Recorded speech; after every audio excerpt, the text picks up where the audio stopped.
Hi, everyone. Welcome back to E54. And today we're going to be doing lecture 4, where we talk about defects to crystals. So in our last two lectures, the main focus we talked about was what are the different crystal structures? We can think of these as the perfect material structure. And we started to introduce point defects at the end of our last class. We're going to dig in and talk more about this and then also build up the complexity of the different types of defects we can describe. So if we finish up that discussion of the point defects, we want to talk about a few different outcomes we can have if we add an impurity to a host material. So we're adding atom B to atom A. So we can get different types of solid solutions. What this means is that these atoms are replaced randomly. So on average, there's some percentage of them replaced, but in any given region, it's mixed into a solution. But we can do that in a few different ways. The first way we can do that is something called a substitutional solid solution. That's where I'm taking out one of these gray atoms, which in this case is nickel, and replacing it with a copper atom. Okay, so the same as my original lattice, but every so often I've replaced the nickel atom with copper. I can contrast that with a different type of solid solution, something that's called an interstitial solid solution. In this case, this is iron is my base material. And what I'm going to do is I'm going to try to mix in carbon. Now, carbon is much smaller than iron. It's not going to want to replace on those lattice sites. Instead, it's going to want to find some open space in between the atoms and fill in that region. It's important to point out that these solid solutions can coexist with other phases. So on the bottom left here, what I'm showing is a large region where we have a solid solution of gray and orange atoms. So they're sort of mixed in randomly there. But then there's also this region, this rectangle region. And in that region, that would be a second phase particle. So within that, the atoms are arranged in a different way, which means they have a different structure. And there also can be a different composition inside of this region compared to outside. So for example, maybe on average, this has a higher composition of orange atoms than the region outside. So let's think a little bit about those solid solutions. And one thing you could do is ask yourself, what alloys or what combinations of elements are good candidates to be substitutional solid solutions? I showed you that example of copper nickel, which turns out to be a great one from sort of our past experience as material scientists. You can really mix these things together well. And in this case, one of the primary things is that the atomic sizes are similar, okay? And that's actually the first one of these 4 criteria. So we call these things the Hume-Rothery rules. The first thing is it's a good thing if your difference in your atomic radius is 15% or less. It's also a good thing if these elements you're looking at are close in proximity in the periodic table. So the way to think about that is, do they have similar electronegativities? Because we said that varies from one side of the periodic table to the other. And we also would look at what crystal structure do they form by themselves. So it's generally a good thing if they both form the same crystal structure by themselves. For copper and nickel, they both form face-centered cubic. Finally, we can look at the valency. So all else being equal, a metal will have a greater tendency to dissolve a metal of higher valency than one of lower valency. Okay. To see how these work, let's look at a few examples. So we'll ask ourselves a few questions and see if we can decide which alloy choices would make a better solid solution. So in the first question we're going to go through together is our base material is zinc. Okay. And I could ask, would we be able to dissolve more aluminum or more silver into that zinc? And we're going to follow those Hume-Rothery rules. I put them down at the bottom so we can have them handy. So for this first question, this is our base material. Zinc, it's HCP, and it has these properties by itself. The candidates we're thinking about putting in are aluminum and silver. So let's work our way down. Okay. So the first thing we could check is the atomic radius difference less than 15%. So aluminum is a little bit closer to the radius of zinc, but they're both within that cutoff. Okay, so that one we could check off for both. Next, we can ask how close are they in the periodic table? So they have similar electronegativities. So zinc has 1.6, aluminum has 1.5, and silver has 1.9. So aluminum's closer. So that's a positive for aluminum. Okay. It's a positive, it's generally a good thing if they have the same crystal structure. In this case, neither of them do. So zinc is HCP and aluminum and silver FCC. So neither of them hit that one. And finally, we can talk about the valency. So all else being equal, a metal will have a greater tendency to dissolve metal of higher valency. So for zinc, it's +2. It would prefer aluminum, which is +3. Okay. So zinc aluminum is going to be a better solid solution. We can ask the same question for copper as our base material. So now this top row is our base material. It's face-centered cubic, has these properties. Let's think about it for aluminum and nickel. Okay. So nickel has very nearly the same atomic radius. Okay. Aluminum is a little bit further away. Okay. So nickel is a better choice for that first criterion. They all are FCC, so they're all equal in that case. Let's look at the electronegativities. Copper is 1.9. Aluminum is a decent way away at 1.5. Nickel is closer at 1.8. Okay, so nickel has another place where it's similar. And then we could look at valency, which that would give 1 positive to aluminum. But generally, nickel seems to be a better choice because it hits 2 out of 3 of these. Or sorry, 2 out of 4 of these. I apologize. It hits 3 out of 4 of these. It hits difference in atomic radius, proximity to the periodic table, and the same crystal structure. All right, and it turns out that there's experimental evidence that this is true. So on this slide, we're showing a phase diagram. So it's demonstrating which phases are in equilibrium for a given temperature and composition. And we'll talk a lot about what all these different things mean. Just to orient ourselves, up here is the liquid region. So if we increase our temperature a huge amount, our material will melt. What's most important is this large region right here. There's really no features happening here. It's nice and boring. But this region is actually a face-centered cubic region where we can have a solid solution of copper and nickel together across the whole range of compositions, which means we have 100% solubility. I can go from pure copper, add in a little bit of nickel, add in more and more until I have a 50-50 mixture. Keep adding in nickel until nickel becomes the dominant or majority element, and eventually end up with all nickel, and I never have a phase change. It is important to point out that there's sort of a different way of looking at these solid solutions. So generally, when I said you have it randomly mixed in, we could think of that as a sort of disordered solid solution. So on average, I'm going to have a given composition, but I don't have some sort of ordered way in which those solute atoms are arranging on the lattice. So I would call this disordered. I could think of it as sort of each atom has some random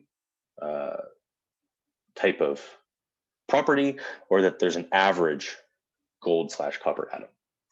You could contrast that with an ordered type of structure where it's possible to mix together gold and copper atoms so that, for example, on this face-centered cubic-like structure, all of the gold atoms are on the corner and all of the copper atoms are on the face.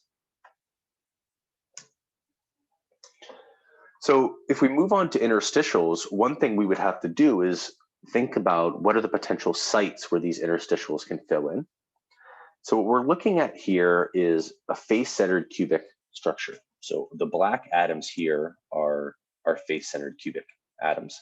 And we want to think about where are the possible open sites where interstitials could fill in. On the left is showing the 2-dimensional version where you can find, okay, where is there an opening above the close packing? I find the 3-dimensional a little bit easier to see. So it turns out you can just look and say, where is there empty space? So if I look, there seems to be a lot of empty space directly in the middle of this cell. And that location would be surrounded by all of those atoms on the faces, okay? The way we describe this is saying, okay, what shape does that open space take on?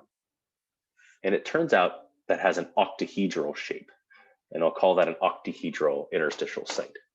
Okay? You can also notice that in addition to the middle of that cell, there's another one centered on each of those faces of the face-centered cubic.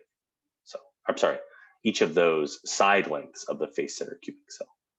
So those edge lengths here. You can also find a second site in here. So you can notice that there's some empty space in this region right here. It's surrounded by these two atoms on the top plane, as well as these two atoms from the faces. And this would form a tetragonal shape. So you can have both octahedral and tetragonal shapes. And we can sort of look at where those are. This is just drawing what we already saw on the last slide. So where the FCC octahedral sites, one's in the middle, one's on the edge of the cube. So that one in the middle would have a location of 1/2, 1/2, 1/2. And that one on the edge of the cube would be 0, 1/2, 1. The tetragonal is going to be 1/4, 3/4, 1. And of course, you can find a few other tetragonal sites which have similar indices inside of this cell. You can do similar things and find octahedral and tetrahedral sites for body-centered cubic. So the octahedral site will actually be on the cube edge. So this is 1/2, 1, 0. And the tetrahedral site is going to be inside of the cube, but on that front face at 1, 1/2, 1/4. So it's somewhere halfway across and a quarter way up that front face. With this, you could ask a good question. So if we mentioned interstitials in body-centered cubic for that iron carbon. So you can ask the question, how big could an interstitial be without straining the lattice? And the simple way to think about that is we know where our atoms were arranged in our original crystal structure. We know where they touch. They touch along that diagonal right there. And we can say, well, let's think about how big could that interstitial be so it perfectly fits in the open space between the atoms, all right? And this little drawing is just showing those atoms on one of these faces. There's a distance we found in our other lectures that the length of this side right here is 4r over square root of 3. And we're going to assume that that smaller radius, so 2r, just exactly fits into that open space. So we're going to set those equal. 2 times capital R plus 2 times lowercase r is equal to 4 times capital R divided by square root of 3. We can go and plug this in, and what we'll find is that that smaller atom could be about 0.155, the radius of that bigger atom, okay? So that means that that smaller atom, to fit into that octahedral site and not cause strain in the lattice, can only be about 15% of the larger atom. So it has to be pretty tiny. You can go and find similar types of sites for other types of structures. This is showing the simple cubic lattice. It actually has an interstitial site that has a cubic symmetry that's located in the middle of the cell. Do 1/2, 1/2, 1/2. And you can do the same thing for the hexagonal lattice, okay? So these black atoms are our hexagonal lattice, and this is the hexagonal unit cell. Again, reminding ourselves that the angles are not all 90. This one is 60, this one is 120. You can go in and find a tetragonal site in there, as well as an octahedral site. So one thing we're going to have to do when we keep talking about different alloys and compounds is be able to specify the composition. There's really two main ways you'll see this done, and two ways we're going to do in this course. One way you could do that is by describing the composition in terms of weight percent. Okay. If you do this, your composition of species 1 is going to be defined as it's the mass of species 1 divided by the total mass of the sample. This right here would give you a fraction. We usually do it in percent, so we would multiply that by 100. In contrast, we can do it in terms of atomic percent. So the way of thinking of that is your atomic composition is going to be how many moles of species 1 divided by the total moles in the sample. If you prefer, you can think about it as how many atoms of species 1 divided by the total number of atoms in the sample. Okay. Now the moles of that species are just going to be how much mass do we have of atomic 1, of atom 1, divided by the atomic weight. That's going to tell us the number of moles. All right, so we can step up the complexity and move on from point defects. And let's think about the next type of defect in crystalline structures, what's called line defects or dislocations. So the way to understand this is first to take a step back, forget about atoms for a second, and look at what happens when we deform a material. So if I take and make a test specimen out of metal, and I go and do a deformation experiment. So I'm going to take this piece, I'm going to grab it on each end, and I'm going to pull on it until it breaks. If I zoomed in after that experiment is over, what I would find is that my perfect sample is no longer perfect. Along the edges that were originally straight, I'll see all of these slip steps. Okay, so where I had a straight line to begin with, I have all of these changes in the surface roughness. Now, it turns out that this is telling us that if we have permanent deformation inside of our sample, we need to have some sort of slip of atoms inside of the system. Now, the simplest way you can imagine doing that is through what's called rigid slip. So if chunks of my material are shifting, I could think about taking this block, shifting the top and the bottom relative to each other. Now, it turns out that this takes an incredible amount of energy and never really happens in most systems. Instead, what happens is we have a new type of defect that moves within our system and results in a deformation that looks like this. And we'll see how that ends up with that result. So these dislocations are what we call line defects or one-dimensional defects. Okay? What that means is that we can draw a line in our material, so a single line through our sample, and that defines where that defect is. It is what results in slip between crystal planes when these dislocations move, and it produces permanent and plastic deformation. So the one thing to do is start to think about how we can visualize these type of defects. The easiest way is the type of dislocation that's called an edge dislocation. The way you can think about this is if I have my block of perfect material, I'm going to cut it down the middle, and I'm going to insert an extra half plane. So only at the half plane at the top here. And then I'm going to smush everything back together and make it whole.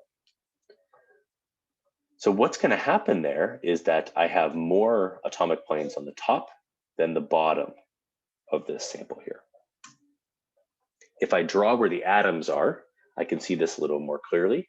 So here I have 7 atomic spacings at the top, and I only have 6 at the bottom. And there's that extra half plane that's stuck in there. So as I'm looking down this line, I can see this is the region where things are different than all of the perfect lattice out here. And that is my dislocation line. That's why we call this a line defect. If I traveled into the page here, I would keep seeing the same picture of atoms all around me. The other thing we can talk about is the disconnect that this creates inside the lattice. And the way to think about that is if I were to move around the lattice in equal spacings. So I'm going to start here and I'm going to go 1, 2, 3, 4, 1, 2, 3, 4, 1, 2, 3, 4, 1, 2, 3, 4. I would have some disconnect in the distance that I moved. And that's what's called the Burger's vector. Okay, so that tells us how the lattice is shifted by this defect. Okay, turns out that the orientation of that dislocation line and the Burger's vector is pretty important. So when they're perpendicular, so the dislocation line direction is going into this page, the Burger's vector is horizontal, that's when you have an edge dislocation. This is just showing a different way of going in and finding that Burger's vector. So this is, again, the way of stepping around that lattice. If you actually do this, it's called a Burger's circuit. Okay. just a little history that it's called that because the person who discovered it and analyzed it very systematically, their last name was Burgers. So it's really interesting to understand the role of dislocations and deformation. So on the left side of this slide is a video of rigid body slip. So in theory, you could think about shifting the whole top relative to the bottom of that group of atoms. And what you can see in that video is that a whole line of atomic bonds need to be broken and reformed, okay? And it turns out that that's very hard to do. Instead, what happens is this defect moves through the sample. So here we'll see this dislocation shifting through. So this is that extra half plane. And as it does, there's only a few atoms around it that have to be affected. So only these bonds have to be broken and reformed. At the end, though, the deformation that you get is the same thing. Okay? So you can think of it as that rather than breaking a lot of bonds all at once, it just breaks a few over a longer time.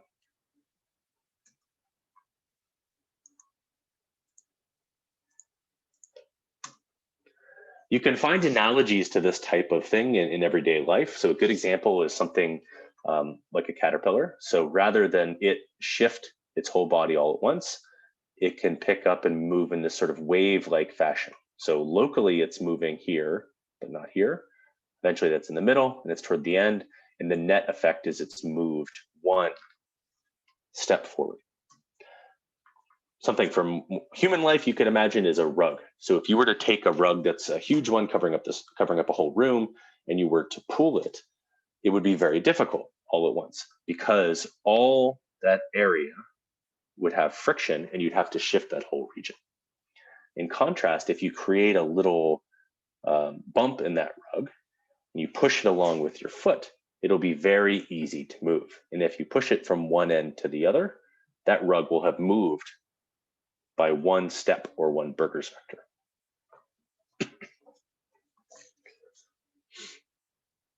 This is just finally another video showing this dislocation moving without the atom. It's sort of a bigger collection of atoms, so you don't see the bonds forming and reforming, but you can still see the shearing and shifting of that lattice with respect to itself.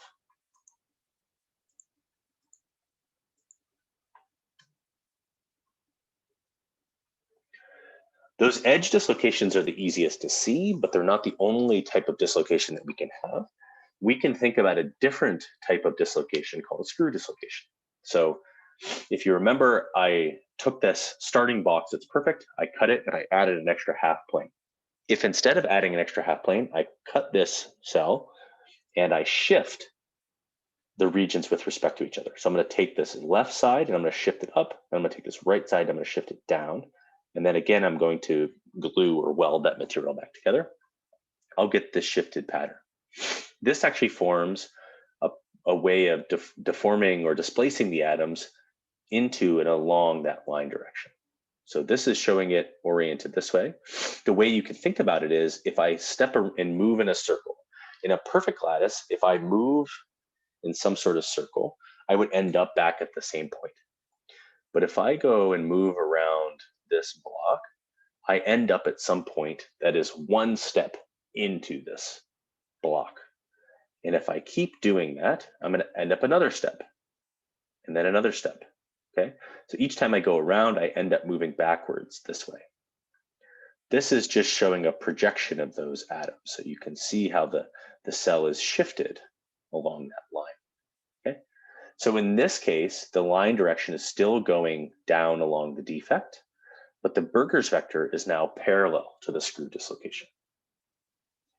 So same principle, it just looks a little bit different in how the atoms are displaced. One thing I want to point out is it's relatively difficult to visualize this in these 2D drawings that we're looking at. So this is one place that the Wiley Plus system and something called visual material science and engineering can be pretty useful. So I'm going to back out of my slides real quick, open up my browser. So this is our Wiley Plus site. If you go to Read, Study, and Practice, and then the virtual material science and engineering, a new window will pop up. And there's multiple different modules.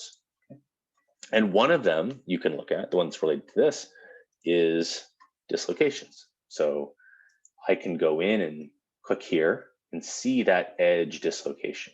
So it's showing that extra half plane in yellow, and I can move it around, look down the dislocation line, look at it from above, and change it around. You can also do things like watch it move through and see how the lattice shifts. This is especially interesting for the screw dislocation, which I personally find harder to visualize. So here I'm going to show you an interesting view. So if I look at down the dislocation line, all my atoms seem fine. They're all on their lattice. It's only when I look at it from the top that I see something's out of whack, okay? And you can see that the sides are shifted with respect to each other. But again, I can look at motion and see how that's moving through. Okay, this ends up being really useful for visualizing these things. I will go home, and you can also, all those crystal structures we talked about, you could go in and look at different triclinic type of structures if you want. There's also usually options and different ways of, for example, you could look at the planar arrangement of atoms in FCC. So you click through different planes and things like that. Okay, so this turns out to be really useful for getting some of these hard to visualize concepts. All right, so let's go back to the slides.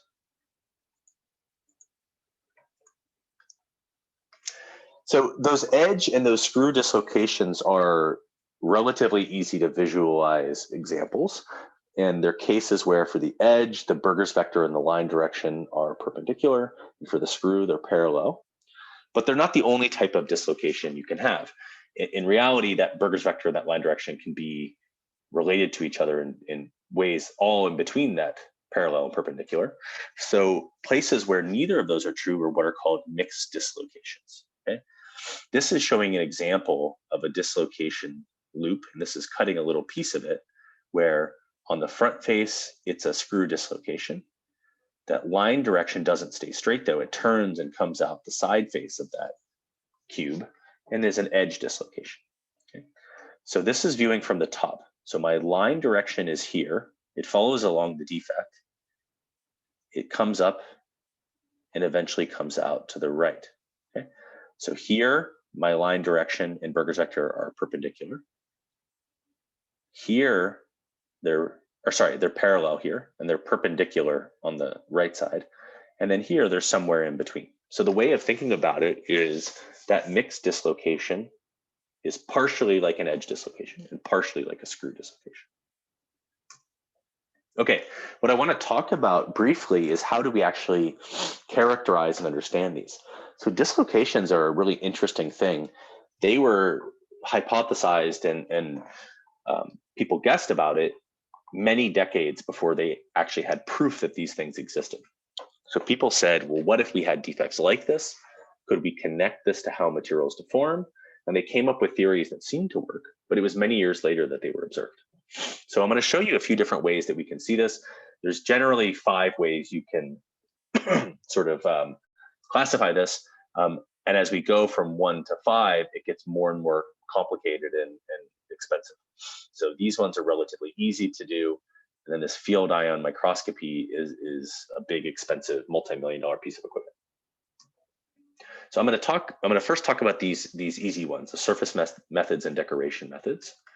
So a surface method is pretty simple. So what we're going to do is we're going to take and polish our crystal surface. So on this top picture right here, this is showing my perfectly polished surface. I have some block of material. All the sides are perfectly flat. Although on the outside it looks perfect, on the inside we know that we have all of these defects inside of our material. We can have things like point defects, other phases, but we can also have those dislocations. Okay. Now those dislocations are a place where the atoms are arranged differently than the perfect crystal.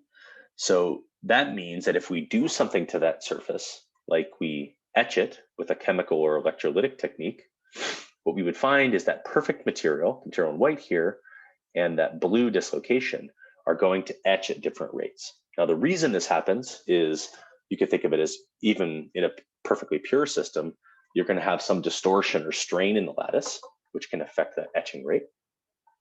But also oftentimes impurities want to concentrate at those dislocations.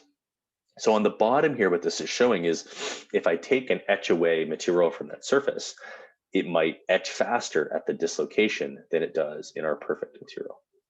What I can do then is even correlate how it etches to the types of dislocations.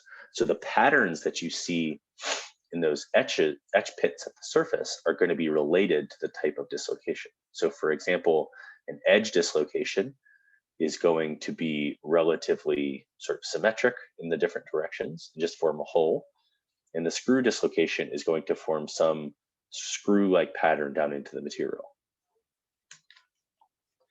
What you can do then is go and look at that surface of your material and find evidence of where those dislocations are intersecting with the surface. So this here is showing a bunch of etch pits. This is a single crystal of tungsten, which is BCC. And what you see is where that hits the surface, that's where a dislocation is coming out and hitting. You can even do weird experiments where you etch the surface of your material and then deform it, etch it again, deform it, etch it again, and can track how dislocations move. So this is showing an example here on the left. So effectively, this is time 1, this is time 2, and time 3 of that dislocation. And by looking at that structure, you could, and how it etched at those different times, you can figure out where the dislocation was. So this is beneficial because it's relatively cheap, easy, and quick. You can do cool things like follow dislocation motion, estimate velocity, or you can imagine if you were to do serial sectioning of this material. So you could build up 3D models of where the dislocations are. So right now, if I look at this top surface, I know where dislocations are intersecting the surface, but I don't know what they're doing underneath the surface. But if I polished off some amount of material, say 10 microns of material, and then etch it again, I could see where the dislocation is. If I do another 10 microns, etch it again, I could see where the dislocation is. I could build up a 3-dimensional data set of where those dislocations are inside of that material. Now, it's not a perfect technique. There are some disadvantages. So you're limited to the surface. So whenever you etch, you can only etch that surface. And generally, what the dimensions you're talking about are much larger than the dimensions of the dislocation. So if you look at these pictures, you can see that these etch pits are at least a few microns wide. Now, we said dislocations are on the atomic scale. That's a defect that's much, much smaller. So that means it's a dislocation is on the nanometer scale. So it's 1,000 times smaller than the pit that shows up. So what that means is that if you had two dislocations that were maybe 50 nanometers apart, and then you tried to etch them, you wouldn't be able to distinguish between the two. So that means that you can only look at materials with low dislocation density. Decoration methods use a different procedure. So in this case, your crystal needs to be transparent to visible or infrared light. What you actually do in this case is you add in doping particles. On the right here, this is showing a potassium chloride crystal. And here they put in silver chloride particles. They heated the sample to induce precipitation. So what that means is that silver chloride is going to segregate and prefer to be at those dislocation sites. This again happens because of the lattice strain near the dislocation. And then if you look at this sample, it's going to scatter the light near the dislocation line. Okay? In this case, they're using an optical microscope to envision this. So this is, again, advantageous because it's cheap. In this case, you can not just see things on the surface, you can also see internal dislocations. And you could think about using this in conjunction with etching studies. The disadvantage is pretty obvious. Your material has to be transparent. While it works for this potassium chloride crystal, most of the materials we think about, that's not true. Okay. The other downside is you have to heat your material to have that precipitation happening. So it turns out that makes it really hard to study low temperature materials and bases. More common is that people use advanced techniques like electron microscopy. Most of the microscopy you've probably seen is light microscopy. So you shoot light either through a sample or it bounces off, and then you collect that light and create an image. In this case, we do something similar, but we use electrons to do it. And in this case, this is what's called transmission electron microscopy.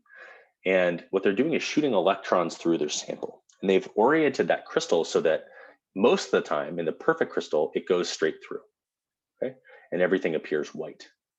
So these darker regions are actually regions where that electron beam diffracted off to the side and we don't get a signal. So these are all dislocations inside of our sample. In this case, it's a titanium sample. It's also important to step up the complexity of the types of defects we can look at by thinking we went from point defects to line defects, so 0-dimensional to 1-dimensional. What if we go to 2-dimensional defects? And the most common type is what are called interfaces or grain boundaries. So sometimes when we see materials in nature, this is an example of a crystal you might find in a natural history museum. This can be a single crystal. All of the atoms in this have the crystal structure of that compound, and they're all oriented in the same way. And we mentioned that this is sometimes why you get these faceted planes on the surface. That doesn't always need to be the case. And a good example is if we were to create a solid from the melt. So this green is our melt. We're going to want to create solid, but it's not going to happen everywhere at once. Instead, what's going to happen is little crystals are going to nucleate and grow at random positions. And then those crystals, as they grow, eventually they're going to hit each other and fill in the space. Okay? In this bottom picture, you're seeing how there's 1, 2, 3, 4, 5, 6, 7 crystals in the structure that are growing together. This is what's called a polycrystalline material. So single crystal, the whole sample is one crystal oriented one way. Polycrystal, it's all crystalline, but it has many different crystals inside of it. It turns out that you'll see both of these in engineering applications. So for example, in diamond abrasive, so if we want to go and polish the surface of a sample, we'll get these little tiny diamond crystals that will wear away material, and we want each of these to be single crystalline. You also see this in turbine blades, and we'll talk a little bit about that later, where it's beneficial and it lets you operate your engine at a higher temperature to have a single crystal.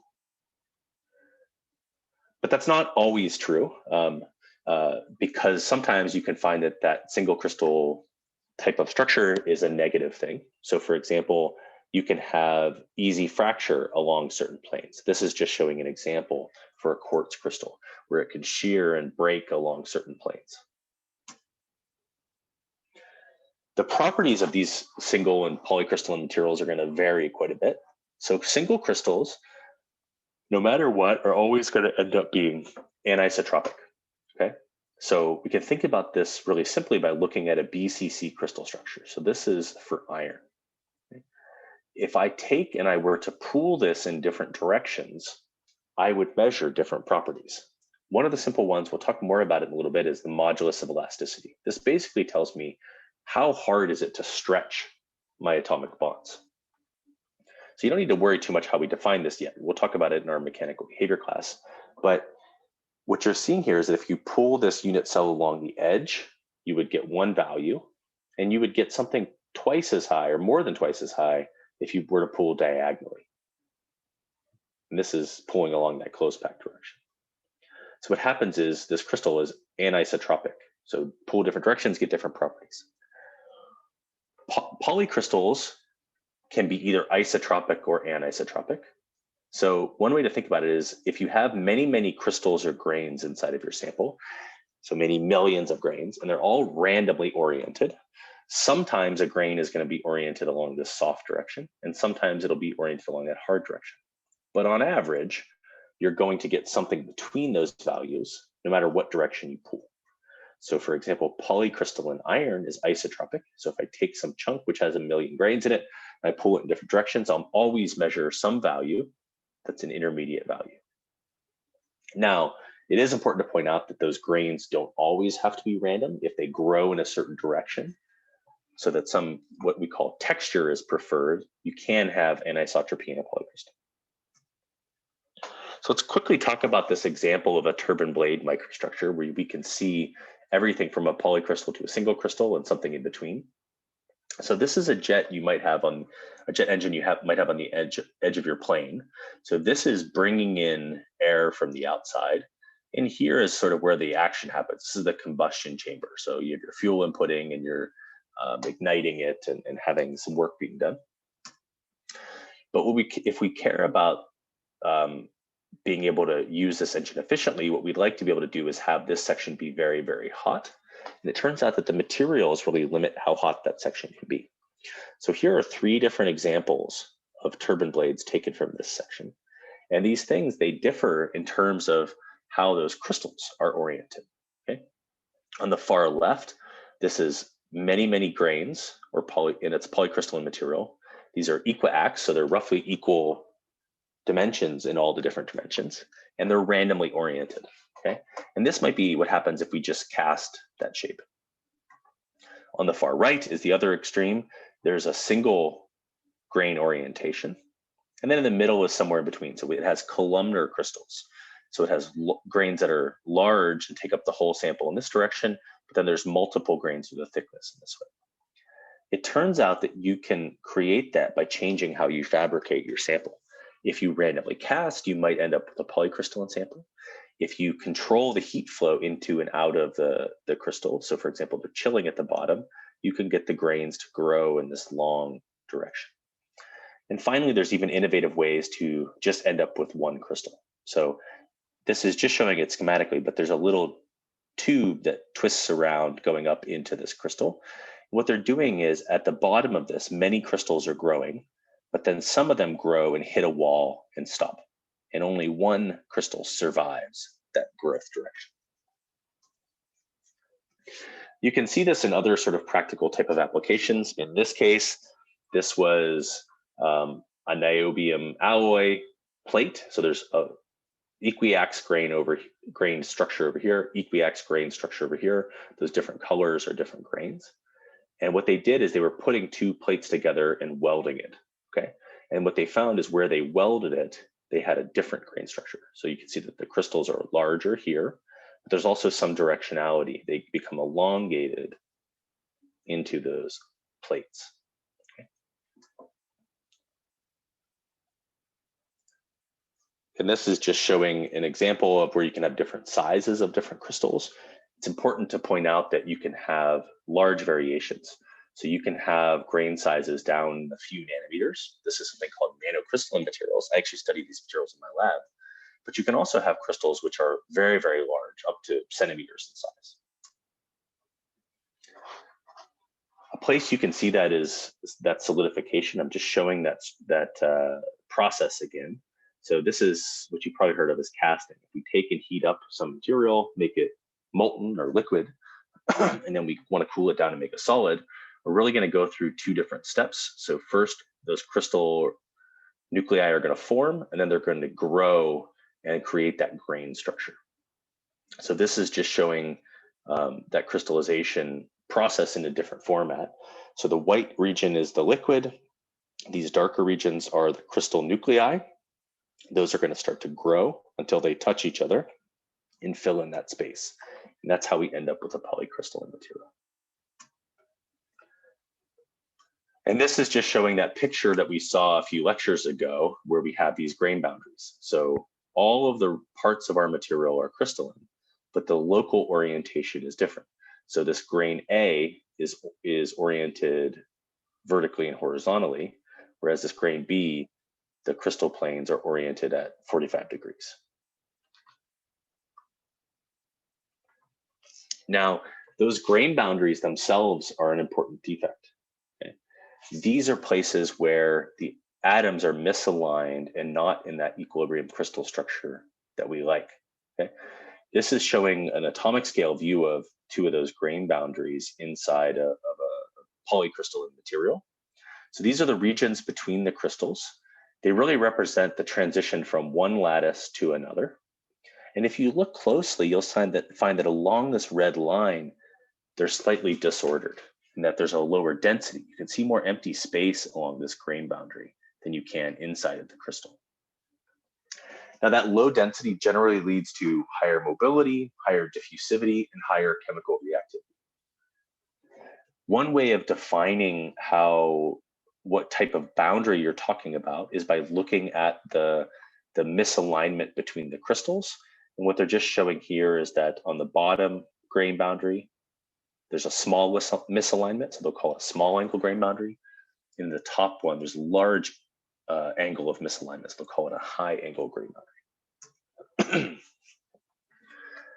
On the left here is just a different view of this, showing a general picture of how those grain boundaries can look. They're regions of higher free volume. They're not in equilibrium, and those are defects that are added to our system. If we zoom out to see what an optical micrograph might look like, you can see those different crystals, but you're not going to see the atoms, but you still see the effect of it. There are some special types of grain boundaries. One of them is if you really look at a low angle grain boundary, you can describe it as being formed with some collection of edge dislocations. So this crystal on the left and this crystal on the right are slightly misaligned. If you want to think about it, you take a straight thing and you bend it. That would be that correct type of misalignment. And along that boundary between those crystals, you can model that misalignment or that tilt as an extra half plane every so often. Okay.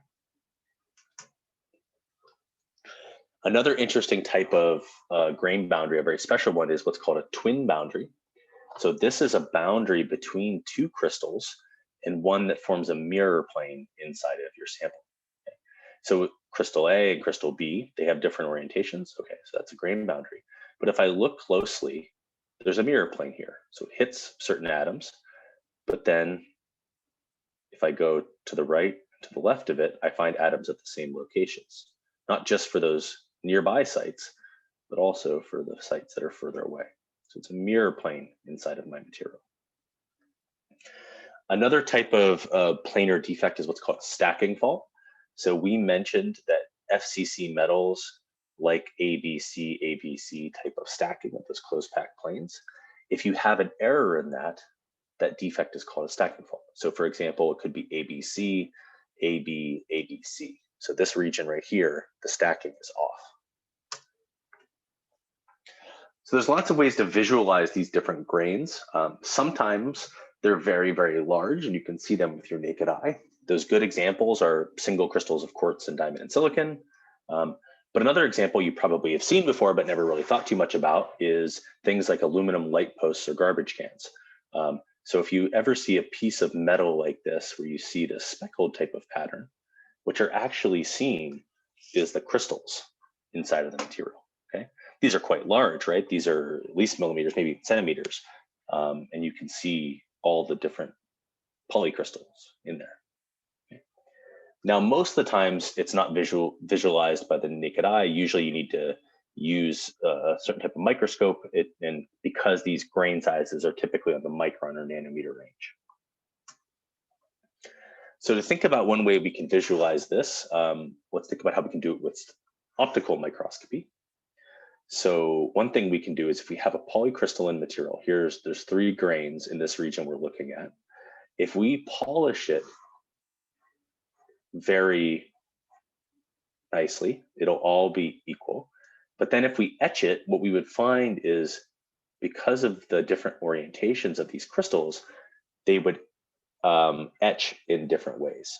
So right here, this is showing that they're going to have different roughnesses because the crystal planes are oriented different ways with respect to the surface. And then if we shoot light off of it, it's going to reflect in a different manner depending on the 3 grains. So what that means is that these 3 crystals would look different colors. Okay, so this one which mostly reflects the light back is going to be very bright. This one which partially reflects it back is going to be something in between. So maybe it's gray. And then this one which all the light reflects off and isn't captured is going to appear very dark. So you would get some structure that looks like this. Okay, and this is for a copper zinc alloy. You can also think a little bit about how etching can show you the grain boundaries themselves. So depending on how you etch your surface, it's possible to etch so that it preferentially attacks that grain boundary region. So the atoms aren't aligned like the crystals, so it might etch faster at that grain boundary than at the surface. Okay. Now, this is showing a picture of looking at a microstructure or a surface after we've etched this iron chrome alloy. And in this case, all the places where you had grain boundaries have become dark because the light is reflecting off and not coming back to your microscope. With a picture like this, there's different ways to talk about the grain size of your material. This is just showing an example of what's called American Society for Testing of Materials standard for measuring grain size. And in this case, they go and they count the number of grains in a given micrograph of a certain magnification, and they can define some grain size number. It's important to point out that alternatively, you could just go in and measure each of the crystals in here. You could go in and say, okay, how wide is this crystal on average? That's the size of this grain, and then do that for all the different crystals in your sample, and then you have some distribution of your crystal size. I wanted to show you sort of how that processing can affect this. This is showing a solidification example. What they did is they took a molten or liquid metal and they poured it into some crucible. So it was cooling around the left, bottom, and right sides of the sample. And what you can actually see is evidence of that heat flow in those directions. So the crystals, although they're really small at the surface, where it was cooling very fast, they eventually align in these directions of the heat flow.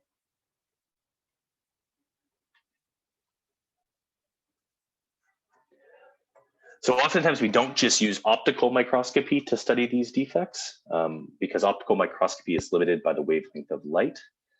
This is just showing a setup, a basic optical microscope. You're creating a light source, you're changing the direction of that light source with lenses, usually glass lenses for light.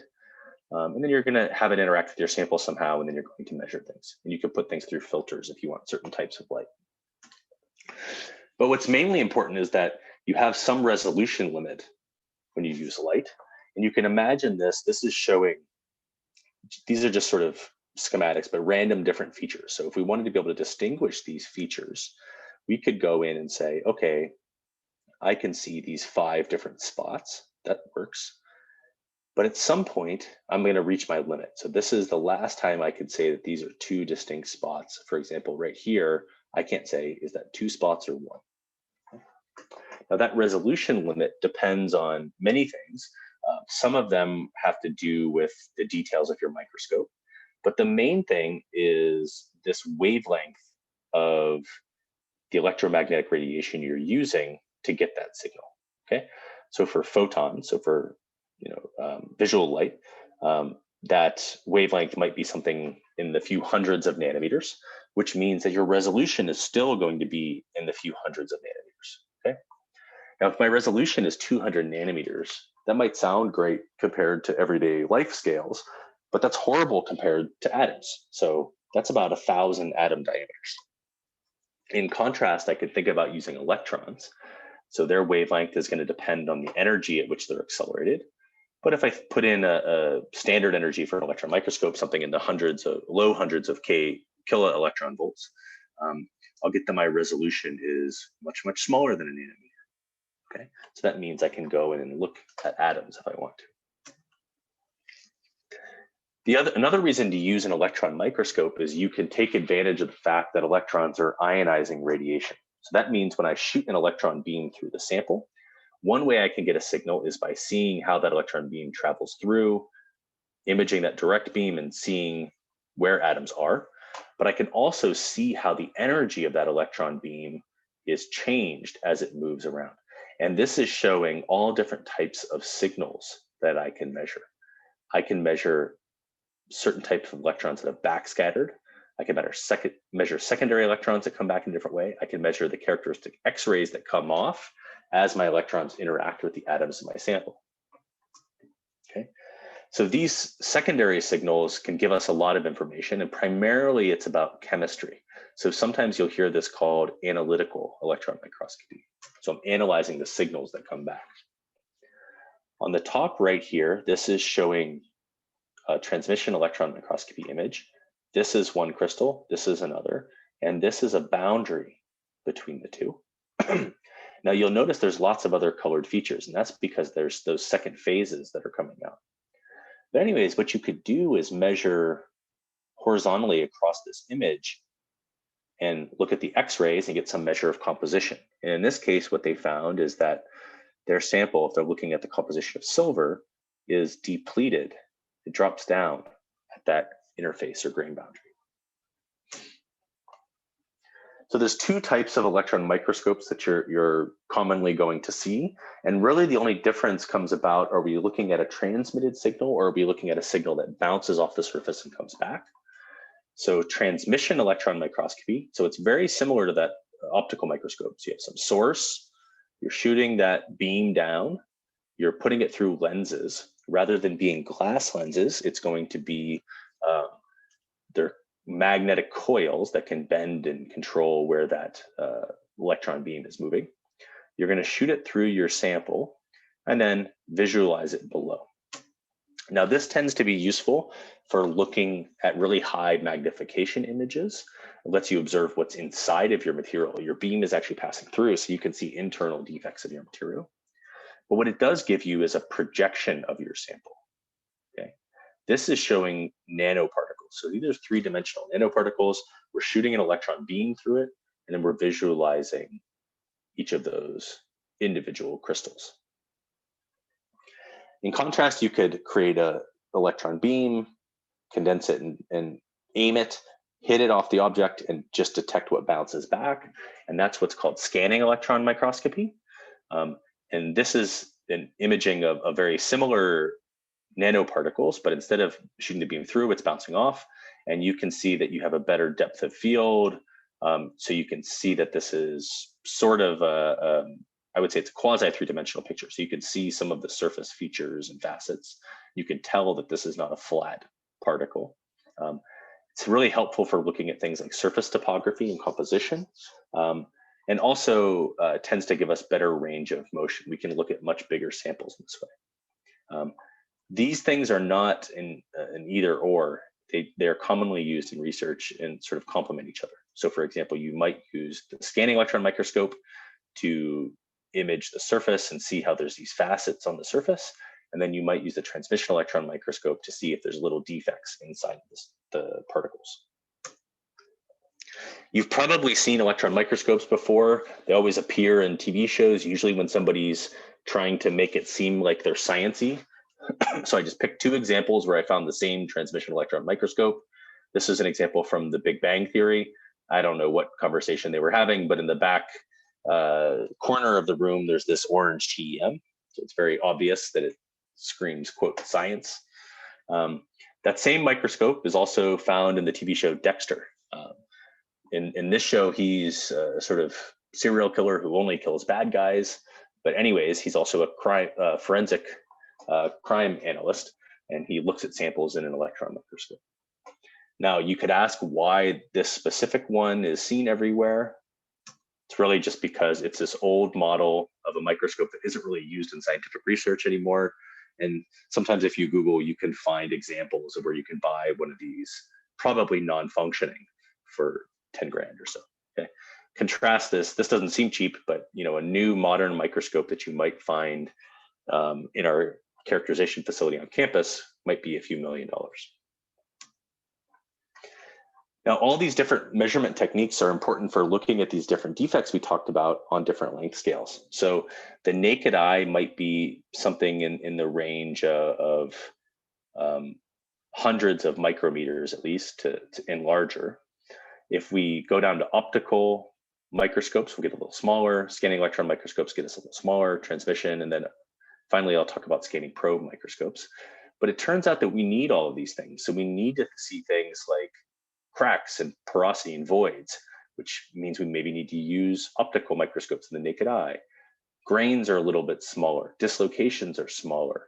Then finally, if we get down to atomic scale defects, we really need those transmission and scanning probe microscope methodologies. So we won't talk much about scanning probe microscopy, but the basic idea is you have some very sensitive tip of material that comes down and rasters along your surface. And usually it gives you some sort of electrical signal when it's near an atom. And this is an example on a silicon surface where they're seeing reconstruction of the surface atoms into some different type of structure. And you could, for example, tell the difference between different types of surface reconstructions. All right, so just to summarize our defect in crystalline solids content, we have point, line, and area defects in solids. We can talk about the number and type of these defects, and what you really will want to do as you process your material is vary and control those different types of defects. As we continue to build our understanding of properties, we're going to see over and over again where those defects come in and determine our material properties. So for example, we will see that grain boundaries are very important for controlling crystal slip and for controlling the strength of our materials. So these defects can be desirable or undesirable. It doesn't necessarily mean there's not one or the other. So for example, dislocations can be good if you want to have a lot of deformation and easily form your material. On contrast, if you don't want that, you want your material to be very strong, you want to reduce the number of dislocations. And then you'll also see that in functional type of properties as well. So point defects end up being very, very important for things like conductivity and ionic transport. All right, so that's the end of lecture 4. I will see you all in a Q&A session in a few days, and looking forward to chatting with you more. Thanks.